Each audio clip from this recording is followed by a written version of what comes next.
And it's good. I've noticed that there's people from right across Canada that are part of this webinar, so that's good to see. And it also sounds as though we've really finally had spring in this country, so that's another good way to start this program. So just to start with, I was just going to review our proAction initiative here and just some of the different modules that are already in place and others that we are in the development phase. Of course, milk quality is something that is well entrenched here, and we do rate with the highest standards in terms of quality milk anywhere in the world. And there's the food safety program, CQM. There's many provinces where all producers are already registered on the program. In overall Canada at this point, there's about 94% of the producers that are registered, and we expect that by this summer that number will be at 100%. So that's really good news. Animal care, of course, we're going to be talking about that today during the webinar, and just going through the development of the program and, of course, the details of animal care. Then we'll go on to just another module would be the livestock traceability. Of course, milk is already fully traceable. All dairy animals are tagged in Canada, and we're up to 93% of premises that have been ID'd and so are numbered. And of course, the next phase of this program, or the development of this program, is about actual animal movement, so tracking the animal movement throughout the life of the animal. And of course, biosecurity is also in the process of development. There's a lot of work that has been done in that area, and that is, of course, about disease management. First of all, keeping disease off the farm, and if there's something on the farm, and containing it and preventing the spread of any disease. Environment is another area in which we're developing this module, and it's basically we know that and it's going to be largely based on the environmental farm plan that most of us are familiar with, and in fact 70% of dairy farmers already have an environmental plan, and so there's going to be a fairly quick uptake on that part of the program as well. And so proAction. Here's an opportunity for us when we look at these different modules. Of course, we want to build on what we already have, and certainly in terms of the platform of the program itself, we have developed this already with our CQM program. But it's important that we that as dairy farmers, we want to be leaders in these areas. And so it is always much better to be proactive rather than reactive in these cases. And the other part of our proAction initiative is that we're all going to move forward together from coast to coast. And so ultimately the proAction initiative is meant to improve our farms, and also enhance the profitability of the farms. We know of the pressures that are out there on retailers and food companies. Of course, they're hearing from consumers, where the way in which food is produced is very important to people today, and so this is a response to that as well. And really, it's about shared values. These values we've always had as farmers, but it's a shared values that we have with consumers, and we certainly are pursuing this, and it's important that we present ourselves in this way in our marketplace. So animal care makes sense to farmers, as I said. I mean, this is really nothing new to farmers. Animal care is a shared value. I mean, if you think of it, and I mean, I can certainly reflect on what we've done on our farm over the years. Every chance we get, and as more information comes up, we'll make continuous improvements to our cow facilities, the barns, and there's more things that are available now than there has been in the past, and so farmers are really quick to accept and to incorporate these improvements into their operation. And it only makes sense that research in that sense confirms what we've known for a long time, and that is that comfortable cows give more milk and they will live longer. That's pretty clear, and I think it's pretty straightforward. So really we are keen on moving forward in the area of animal care. Now, just a brief history on the animal care development. So it was in 2009 when the Code of Practice was developed by the National Farm Animal Care Council together with Dairy Farmers of Canada, and so when that code was developed, it was put out to all farmers, all dairy farmers in Canada, and then in 2012-13. The National Animal Care Council led a process to convert that code to on-farm assessment, which involved a small pilot on farms. And so this assessment tool that I often refer to it as has been in development since that period of time. And then in 14-15, Dairy Farmers of Canada revised the program material, developed training material, and conducted a second pilot on farms across Canada. So we have just finished that pilot program, and that was that finished up at the end of January. And we've also received some feedback from these the producers who were on this program. So that's been very helpful. So who helped develop the program? And there's a list here. There was two members from the National Farm Animal Care Council.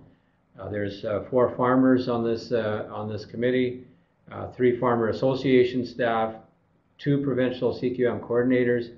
There's a processor representative, Gailey Foods, and 3 researchers in dairy, animal health, and welfare, 1 veterinarian, and 1 assessor from PACO, a certifying organization in Ontario, and an extension service specialist from Velacta, and we also had a representative from the food service industry in the way of Tim Hortons, and of course we also had a member from the Canadian Federation of Humane Society. So we have lots of interest and many varied stakeholders who were part of the development of this program.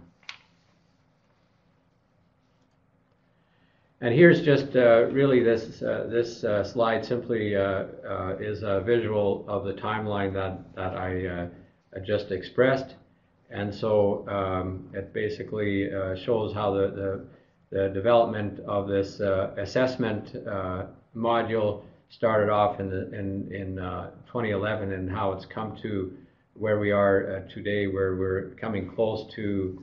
Well, we're really coming to the point where we're going to develop create the workbook and the training material for this program, and then we expect that it will be rolled out this summer. Now, what is the animal care module? First of all, it begins with research, and so it's about measuring the animal care, animal well-being. And Dairy Farmers of Canada has been funding research for many years already, and there's much of the research which has been directed to animal care as a key priority area. And we've asked some respected dairy welfare researchers to look at the code and then how to measure that animal care. I mean, it's in there, but how do you actually score some of this so that we actually have some kind of a measurement that we can use in terms of assessing our own operations. And so, and research has suggested that an animal-based measure, for example, injury or cleanliness, these would be some of the factors that would be measured, would be used to measure several of the code requirements. And we recognize management practices that ensure consistency among these practices of different family members and other employees, so that we know that what is set out there is being the practices are being done by everyone, not just one or two people in the operation. So in 2014-15, in December and in December and January, the pilot project was rolled out, as I had said earlier, and there's over 120 farms across the country that participated in this pilot. And there's a cross section of farm types too. There's the small, the small farms, large farms, old and new facilities. So it was a really good mix of what would represent the Canadian dairy farms of today. And there were a number of experts involved in the pilot, veterinarians, validators, classifiers, farmers, tested the program requirements and the training, assessment protocols, and the validation protocol. And so after the program was done, we did receive a lot of valuable feedback, and we will come to some of the comments that we received back from producers who participated on the pilot, and it certainly was very encouraging. And so I'll report that a bit further on in this presentation. So the code sections, just to highlight, there's the one on housing, on feed and water, on animal health, handling and shipping of animals, training and communicating with workers. So those are all areas which are in the code itself. Animal care can often be an emotional topic, and especially not only for producers but also for our consumers. And it's worth noting again that Temple Grandin made the comment that you can manage what you measure, and I think that is really important. And it's about all of us, looking for those kind of improvements we can make on our farms. But it's really helpful once we know we have an independent auditor coming to our farm and measure the results of our farm on these various factors, and then we know where we're doing really well and where we could make some improvements. This is not a program that is meant to, it's a bit like CQM. CQM is not meant to replace the existing regulations, and nor is this animal care, the animal care within proAction. It's not meant to replace any regulations that we already have in the provinces in terms of animal care and welfare. It is simply about continuous improvement of animal care on our farms. And it's not only about the individual farms, of course, it's also about the overall, the collective improvements that this can help us to make on our farms across Canada. So it really is about measurement.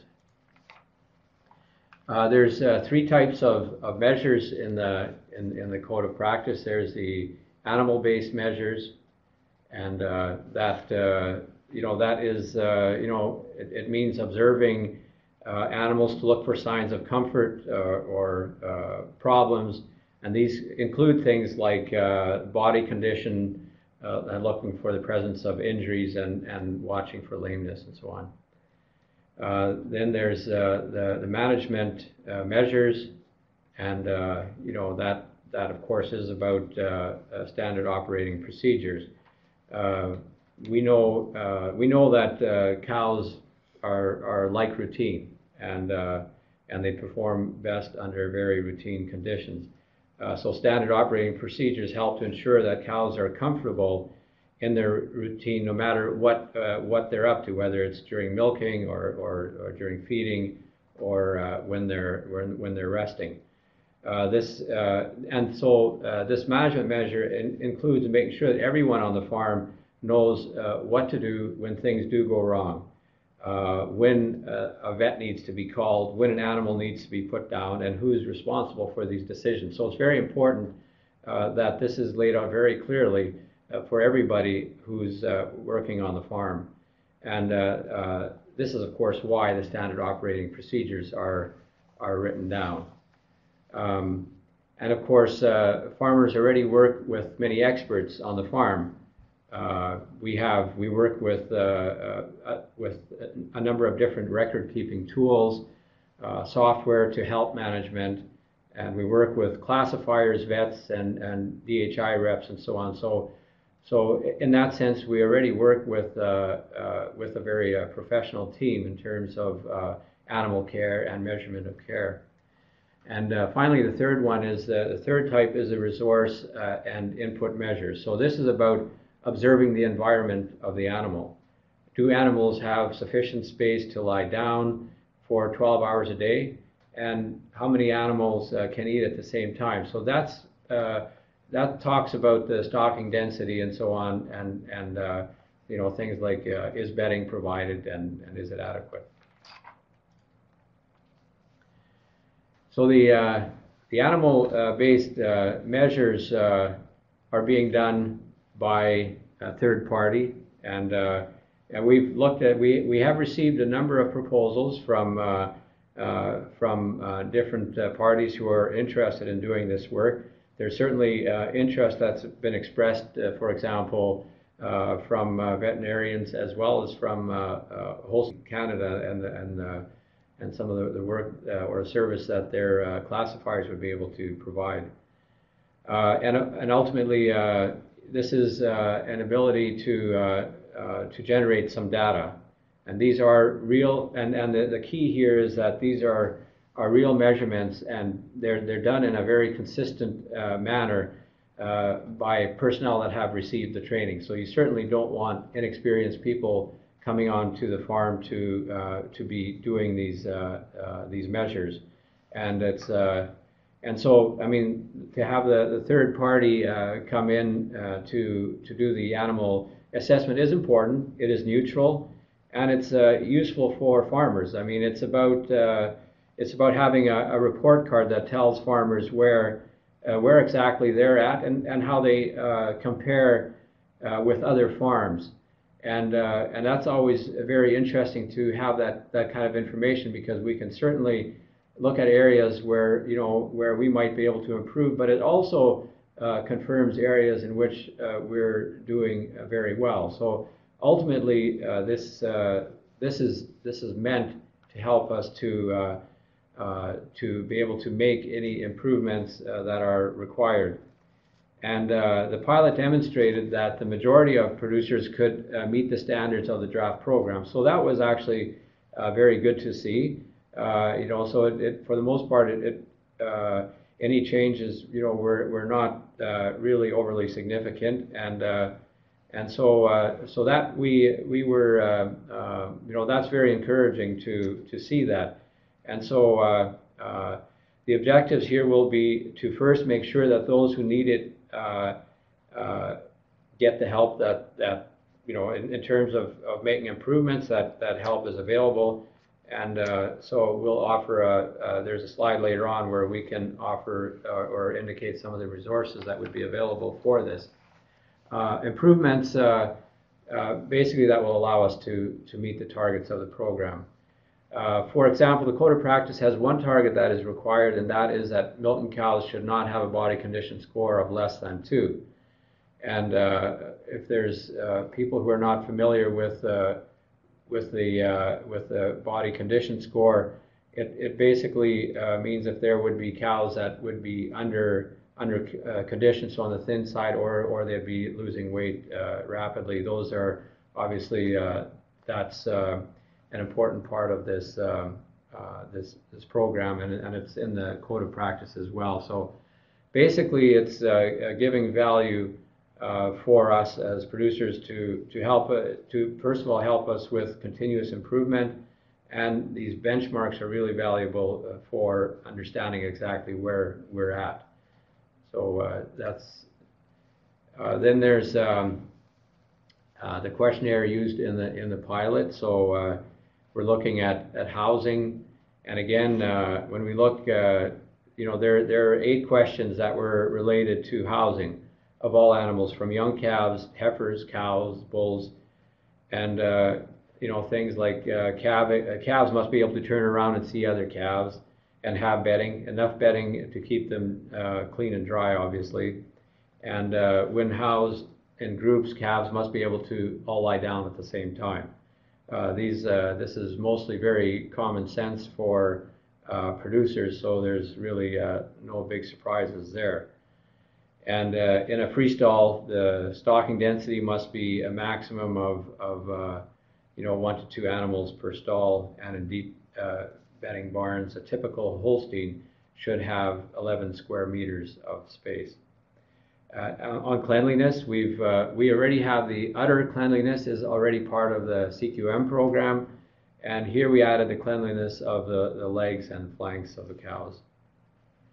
And then there's the calving area must be kept clean, and in that area, you know, another question is there an area in where we can keep our injured or sick animals away from the other cows, just to provide a more comfortable place while they're sick or injured. And in a tie stall, for example, can she stay in her stall as long as there is enough space for her to get better? So those are all pretty common sense things. There's also questions about the electric trainers in tie stalls. You know, about the height and the position is important, and the voltage, like not to exceed the voltage levels, and exactly where the cow trainer is positioned, so that it doesn't interfere with the cow. On feed and water, there's an SOP that is asked for management of colostrum and calf feeding.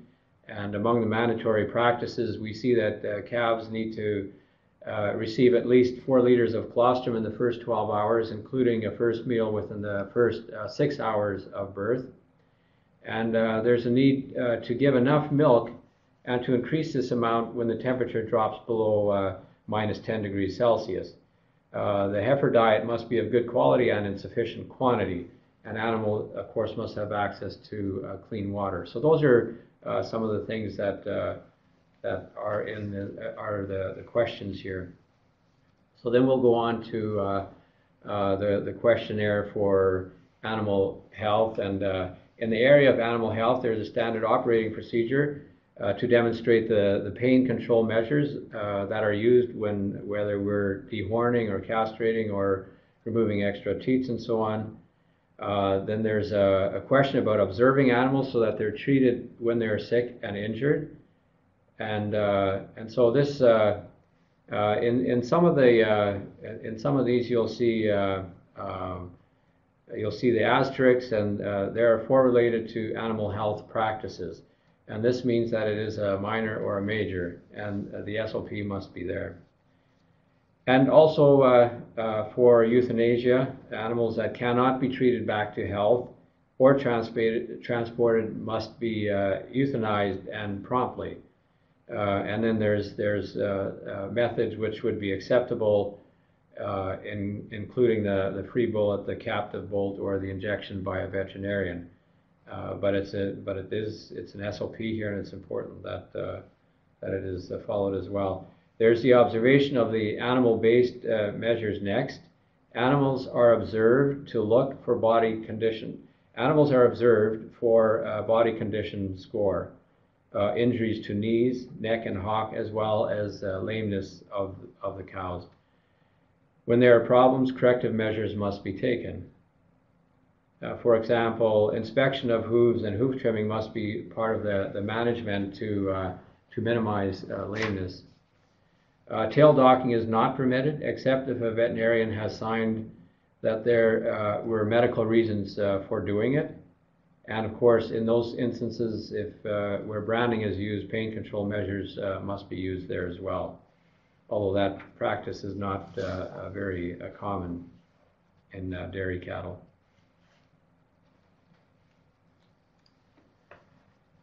The next questionnaire in terms of handling and shipping animals, electric prods cannot be used except when the safety of an animal or a person is in danger.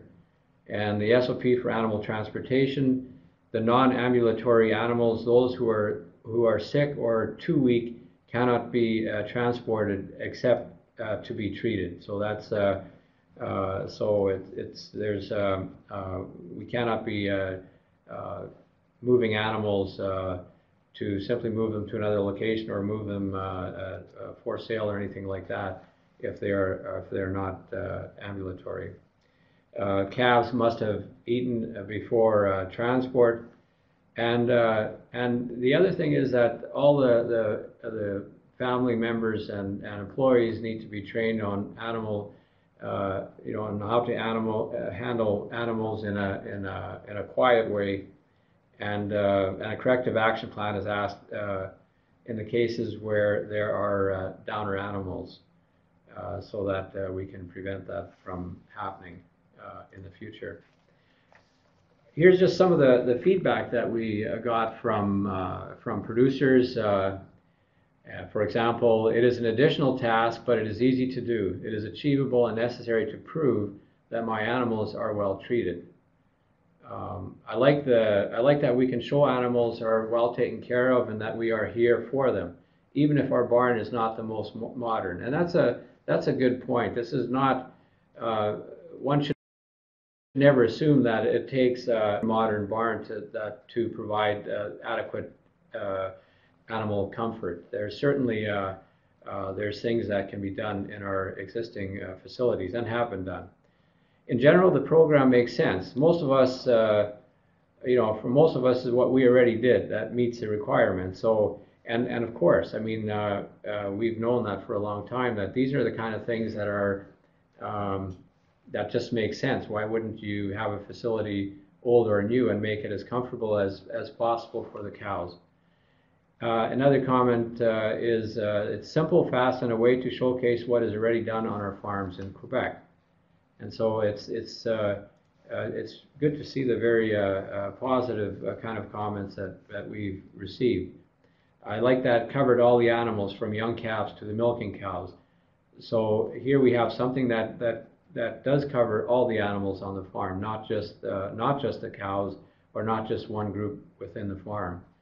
Having someone come in, view and score the cows is another set of eyes, is always a good thing. And my own personal experiences too, that it was very interesting to have the veterinary walk through the herd and do this animal assessment, and it's really valuable feedback. We like that now we are able to show the public we are putting effort into keeping our cows healthy. The audit walkthrough was the most efficient, and I think that's a really good comment. It's one thing to say that yes, we do have the code of practice for the care and handling of dairy cattle, but here there's actually an audit that comes and measures how we're doing. I like to have this time to stop and observe the animals and to see that there are things that need to improve. And of course, again, this is about continuous improvement, and we know that there's things that we can, some changes that we can make on the farm that will further enhance cow comfort. So the majority of farmers participating were able to meet the standards set for the pilot. So that was, that was very encouraging without needing to make major changes to their practices. We were able to see that farmers were interested in improving and meeting high standards, and they're wanting to do more than just to meet kind of a minimum regulation, as is now the case. They're looking. They're up to the challenge. They're looking forward to be able to in terms of animal care, be the best that they can be. And some of the benefits, of course, of this program, again, it provides assurances to buyers. And we think that farmers should lead in defining sustainability and quality with experts in the dairy industry. So it's we'll take the lead on this, and we are going to, and we've used other experts, and so that it does help to make it truly a good assurance program that says that this has been done by, this has not been done only by a group of dairy farmers, but that we have had all these people from these other stakeholders involved in this process, and we've received input from them. Secondly, and we shouldn't forget this, this is the benefits. We can actually celebrate our achievements of farmers and assist them in meeting their management goals for animal care and welfare. So there's individual gains for farmers, there's increased productivity, there's a collective gain. The independent certification reinforces the image of confidence in the Canadian dairy industry, which is another very important part of this is the message that we send. I mean, it's a signal that that we do share values that we share the values with the consumers of our products, and we will celebrate our achievements, and we're certainly willing to show the world what we're doing on the farm. It's and of course the further benefits there would be there's an actual mechanism for continuous improvement in animal care and welfare, and it is important. It's important when you can actually, again, getting back to Temple Grandin's comment, if you can measure how your farm is doing, then you can very, very deliberately make those kind of any required improvements on the farm. But it is also, again, a reminder that, hey, you know what, you're doing things well here, and that you're absolutely on the right track. So this program will be implemented on all farms, and for the first 2 years on farms, it's about advice, training, and education, and that process will happen. Will start basically in September of this year. Then there's tech transfer fits well as research and experience will inform the future changes to the code of practice, and that is about continuous improvement. It's similar to our Canadian Quality Milk Program, CQM program, in that respect, where it is a dynamic program, and so there's continual developments being made there as more information becomes available.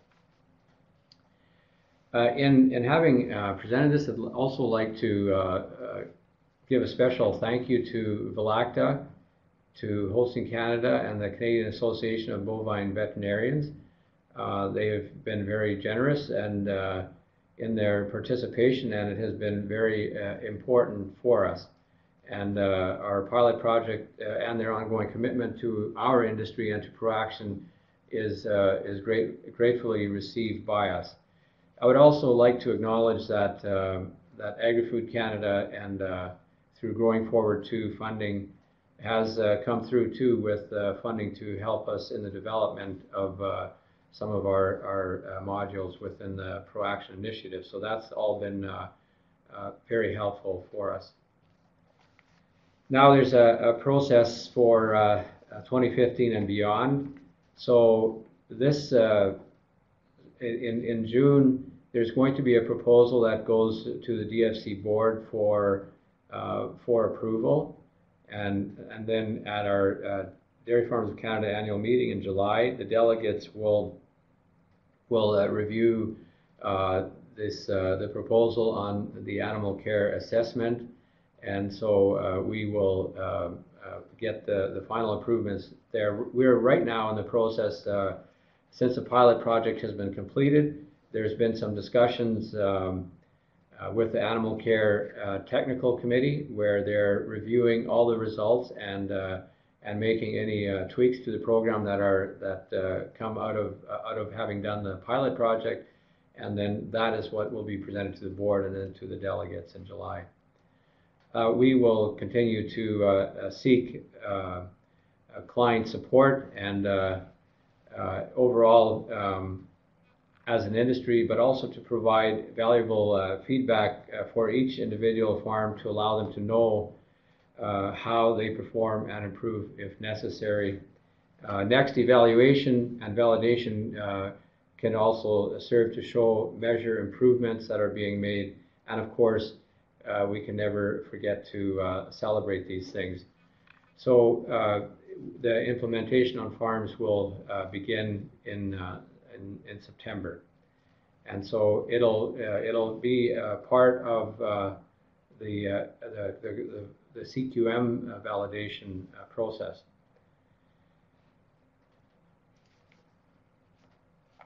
So earlier I talked about some of the useful farmer resources, and we know that farmers are always have a great deal of respect for the information they get from their veterinarians, but also from other farmers, and so that will help us to respond to in terms of the continuous improvement that we want to do on our farms. These will be very helpful people for us to stay in touch with. Then, of course, there's a code of practice. There's the Cow Signals program, which is already a very popular resource among Canadian dairy farmers, and it's popular because it does allow us to take a second look at our cows and how they react to their environments. And for Ontario and Atlantic Canada, VLACTA has created a course called The Barn, a source of comfort, which several hundreds of farmers have already taken. So that's really good to see there as well. The research tool that was developed by the Canadian researchers, that is also an integral part of this animal care module, so you can look that up. And finally, you could take a look at the training videos of the US program for tips on teaching quiet handling of cattle or evaluating a cow for lameness or injury, for example. These are all useful resources, and we would certainly encourage you to take full advantage of the things that have already been developed for exactly this reason. So in conclusion, animal welfare is often a topic that is emotional for consumers who are concerned because they hear various stories, and for farmers because it is a topic that is at the heart of everything we do on the farm every day. Again, if we think of Dr. Temple-Grandin's words, we can only manage what we can measure. This will help us to do it. So having a standard, consistent way to measure what we do and to be able to show it as a way to provide assurance to our buyers. This program is to verify, prove, and recognize that farmers do excellent work in terms of caring for their animals, and also provides incentives to continuously be improving as well. Because each year we do have access to new research findings and new equipment, and new mattresses or brushes or other things that help improve the environment we provide for our cows.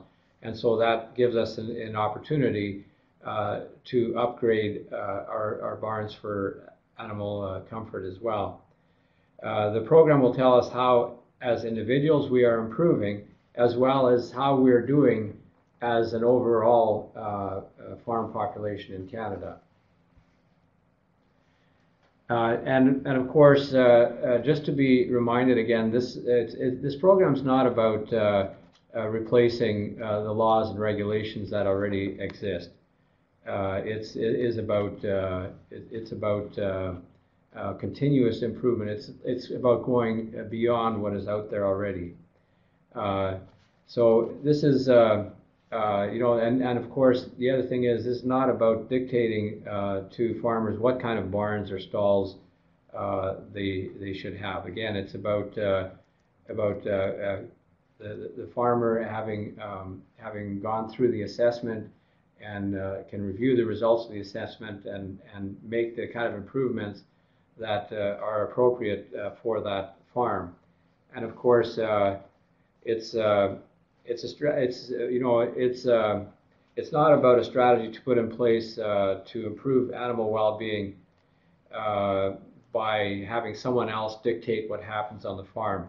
It's about providing the kind of information that we as farmers need to make those kind of improvements, whether it's in terms of bedding or flooring or whatever it is that would need improvement on our farms.